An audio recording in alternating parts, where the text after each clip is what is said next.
Hello, Mr. Man on the Street. How are you today? Well, I'm doing pretty darn good, to tell you the truth.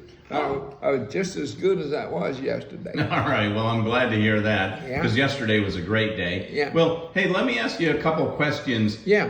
Kind of going through your lifetime from the time you were young growing up on the farm to Yeah. your working years to your retirement years.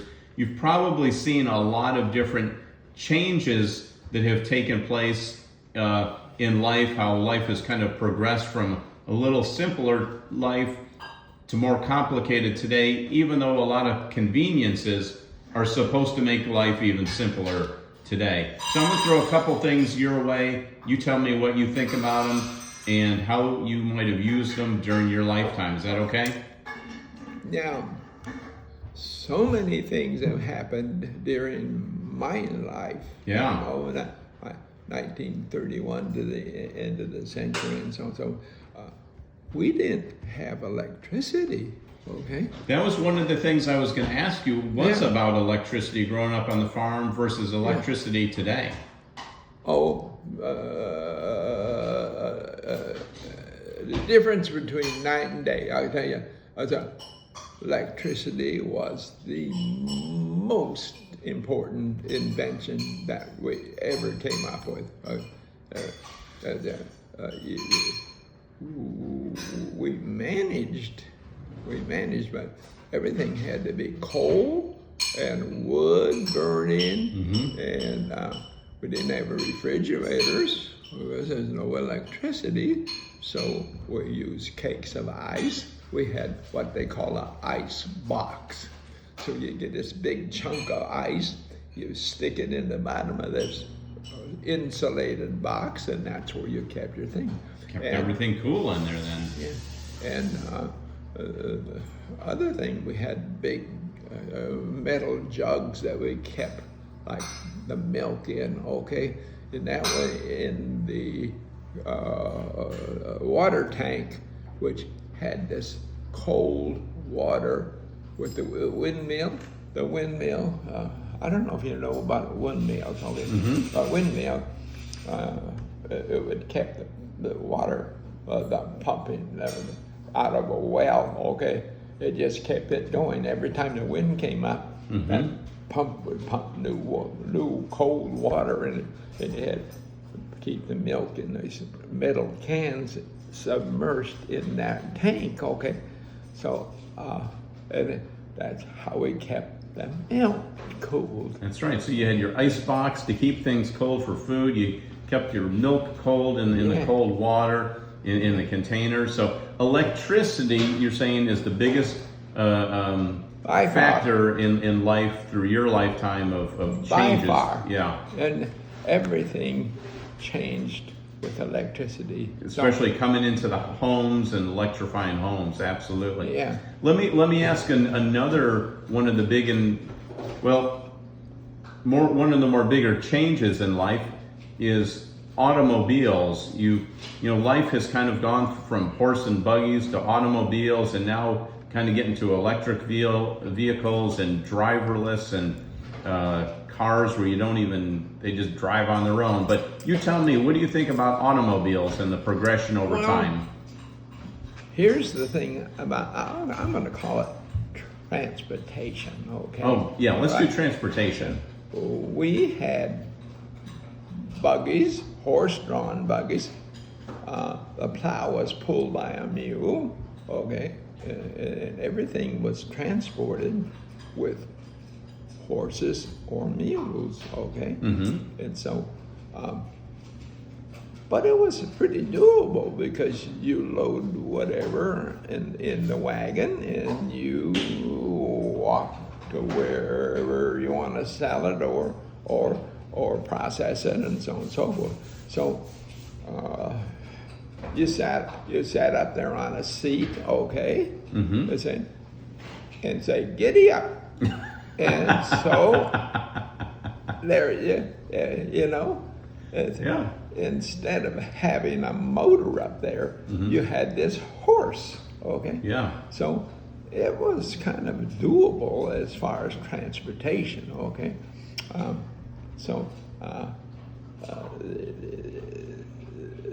the transportation was not too bad. You giddy up. All you had to do was pull the cart or the wagon. Okay. Yeah. It was either by a motor or a mule or a set of horses. Okay. So kind of going from the mule and the horses to the internal combustion engine, and now going to electric vehicles. So there's been a lot of different changes during your lifetime. Oh, not just that, okay, but we had Model Ts, okay, had gas, okay. During the war, we had old cars, okay. We were restricted to gasoline, okay, because most of the gasoline had to go to the war. Right, so you were being rationed But supplies. yes, we were rationed. So what they did is they put a dye in the farmer's tank. So that dye was only to be used in the tractors. Okay. So by the way, we went from mule, horse, tractors, then to vehicles. Okay? Yeah. And monstrous vehicles, combines, and so on and so forth. So then, let me digress a little bit as far as when we harvested. Okay, we had a steam engine. Okay, that had a belt on it, okay, and that went to the thrash machine and operated the thrash machine. Then we would pull up next to that thrash machine with our bundles and throw the bundles in this hopper, okay, and it went through and processed the corn or wheat or whatever, okay, actually oats, okay? That was the biggie. So here we are. I'm 6 or 7 years old. I'm pitching these bundles into this hopper, which was driven by this monstrous belt, which was about 30 feet long, okay? If I had fallen into that, I would have been cut up in little bitty pieces. It would have thrashed you right up. Yeah, It would have chopped you in a little bitty man on the streets. The mama nowadays would never let that a 6 or 7 year old up there. It's just fascinating how much liberty they gave young people. Okay. Hey, let me ask you another question. You were talking about transportation and how things have changed. This might kind of apply a little bit more to your working years, but let's talk a little bit about jet engines and airplanes and how transportation has changed for people getting around by flying. Well, that came a bit later, okay, with these two brothers and so on, the Wright brothers, okay, and they established the airplane, okay. That wasn't much of a advantage than it was from the horse to the truck. Well, I was thinking more when the jet engine was invented and they were able to make planes that could fly long distances. So if you wanted to fly from America to Europe or something like that. Well, here we go. See, the original airplane was a propeller, okay?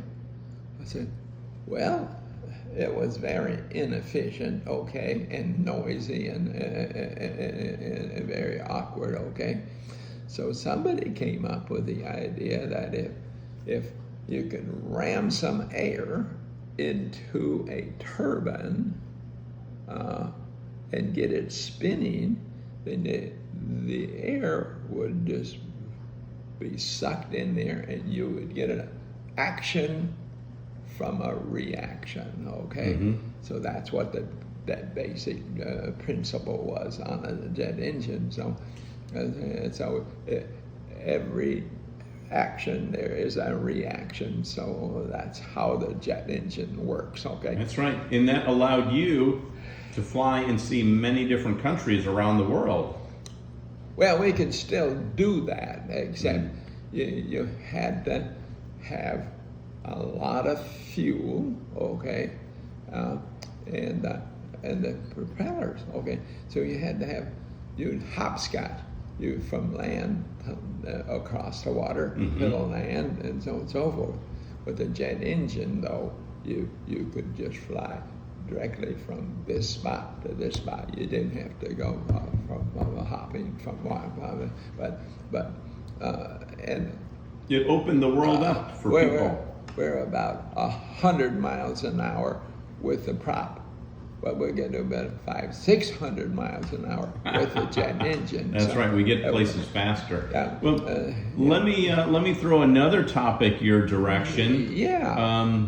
Let's talk a little bit about cell phones and phones. And for example, you have a phone that's right on your wrist that you can sometimes use. Let's talk about, kind of the development of telephones to cell phones, and now you're like James Bond where you have a phone on your wrist. Yeah, well, that's technology, okay? We have gone from, say, starting the tractor and the automobile, okay? Mm-hmm. That was the beginning of technology, okay? So, and then you expanded from there. And so now you've got all these really bright people coming up with all this technology, okay? And we say, okay, when I was, I've got to digress just a little bit, okay? Was it take the telephone, okay? Mm-hmm. All right. So they laid a line going from the United States to Europe, okay? And so it was underneath the water. Mm-hmm. It's to give us a connection, okay? Mm-hmm. Verbal connection with another country, okay? And then when you got over that country, then that country went post to post to post, and so on. So everything was on that wire, okay? So, well, improved technology went to see satellites. That's right. Now you don't have that wire. You're using satellites out in space. You don't need that wire anymore, okay?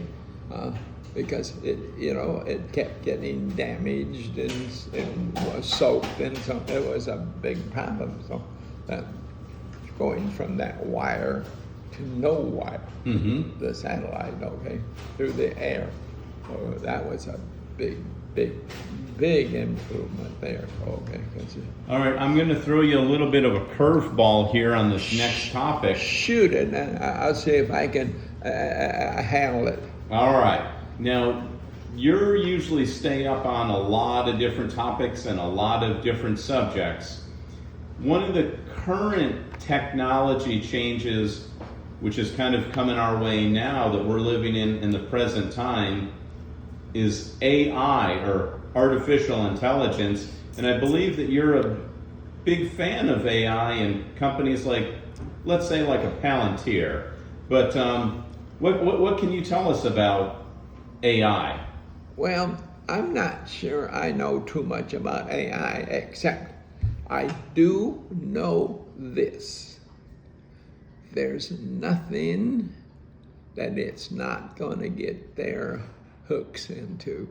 it is just unbelievable how diversified and how strong it will be in our whole world, our society, our transportation, our everything. Okay. Would you say that AI for the future is going to be a fundamental change, kind of like going from the horse and buggy to the automobile, or going from the wire underneath the ocean to satellites for telecommunications? Do you think AI is going to be that fundamental change in our one of our fundamental changes in history? Not quite. Okay, we still have the technology, except it's the technology behind AI which will improve existing technology. Okay, So it's going to make life better. It has no end to it. It isn't just. I don't fully understand it, but I know it's going to get its teeth into almost everything, and there's no limit. There's no That's limit right. to it. And It's amazing. And you're excited about AI, isn't that right? Oh, I knew as soon as I read a little bit about AI, I knew it was going to jump into just everything. There's no limit to it. Okay, we haven't even we're just barely touching it right now. It is going to expand way beyond my thinking or a lot of people's thinking. Okay, Right. So it'll be a generational change. Yeah, I'm not anti technology, but I am kind of a dense part of technology. Yeah, I don't think you're anti anything. I think you're pro like most things. hammer and nails, that sort of thing. But we haven't even seen the extent of AI yet. Okay. That's right. Well, is there any other topics that you want to discuss that you've kind of seen changed during the course of your lifetime?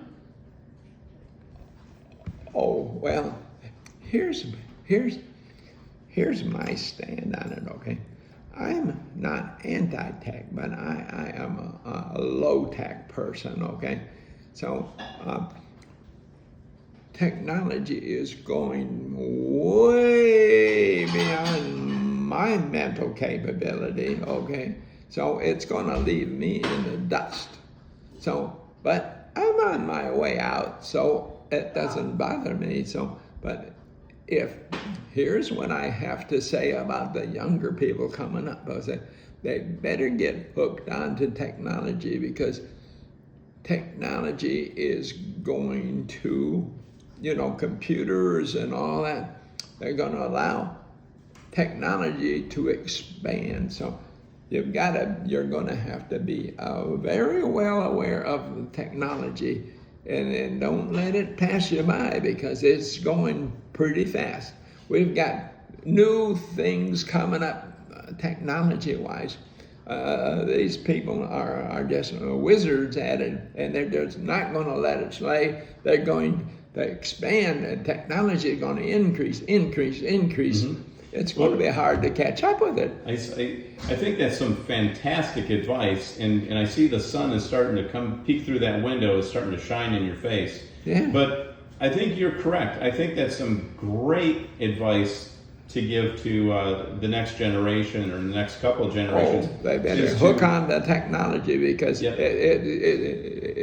this group here, these high-tech people, are just fascinated with new things, technology. I think the more that the next future generations specialize in certain aspects of technology, whether it's robotics, drone technology, artificial intelligence, there's a lot of ways that they can change things for the future. You young people better jump onto computer stuff, okay? Because the computer is going to be the basic base for this high technology. You're going to have the computer. That's going to be the secret. Okay. Yeah, that's going to be Get- your base to learn. Get yeah, your and specialize. Get your attention onto computers, because that's going to be the base. Everything is evolved from that computer. Okay? That's right. To build off of that information and work on a lot of these other areas and specialized fields. Well, Mr. Man on the Street, this was a great interview. I really enjoyed our chat this evening. Want to wish you a wonderful and fantastic rest of the evening. Well, I'm just so glad that I was able to go through all this change in technology, and so I appreciate it more so than somebody else that was just born a few years ago. He just takes this technology for granted. I, for one, look at it as just a horrendous advantage to me. And I have much more of an appreciation than most of these young people, because they grew up for it. It's just one of the things. But I can see how it went from ground level where it is And today. it took off to the moon. Okay, bye-bye, Johnny. Have a good night.